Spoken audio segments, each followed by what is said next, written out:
এটা একটা পাগলামি। ওই মেশিন গান ধরে থাকা লোকগুলোকে নিয়ে ভয় পেও না, ধরে না ওরা ওখানে নেই। হ্যাঁ, সত্যি কথা বলতে আমি নিজেও জানি না ওরা ওখানে কি করছে। 5 ঘন্টা কেটে গেছে আর ও একদম সামনে স্টোরেজ কন্টেনারটা রাখছে 10,000 বুলেটের এগেনস্টে। এই তো খুব ভালো, খুব ভালো। আরেকটু। তোমার কি মনে হয় শিপিং কন্টেনারগুলো বুলেটগুলোকে আটকে দেবে? একদমই নয়। তাহলে ও বিপদের মধ্যে আছে। হ্যাঁ, খুবই খারাপ হতে চলেছে। ও গড, 6 ঘন্টা কেটে গেছে। তোমার কাজ এখন কেমন চলছে? খুব ভালো চলছে।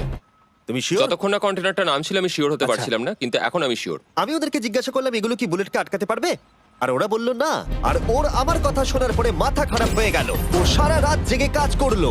এদিকে এসো মিস্টার রেলরোড টাইস। খুব ভালো, খুব ভালো। এই তো কাজ খুব ভালো এগোচ্ছে। এমনকি সকাল হয়ে গেলেও ও ওর ডিফেন্সকে আপডেট করে যাচ্ছিল। ভাই ও স্টোরেজ কন্টেনারের মধ্যে একটা ভ্যান আর বড় টিউব ঢুকিয়ে দিল। আর আমি এসে এই সবকিছু দেখার পরে খুবই ইমপ্রেসড হয়েছিলাম। আমাকে বলো তুমি কি কি করেছো? আমি সামনে অনেক কংক্রিট রেখেছি আর সব থেকে লম্বা ওয়ালটা মাঝখানে করেছি যাতে মেশিন গানের গুলিগুলো আটকানো যায়, কারণ ওগুলো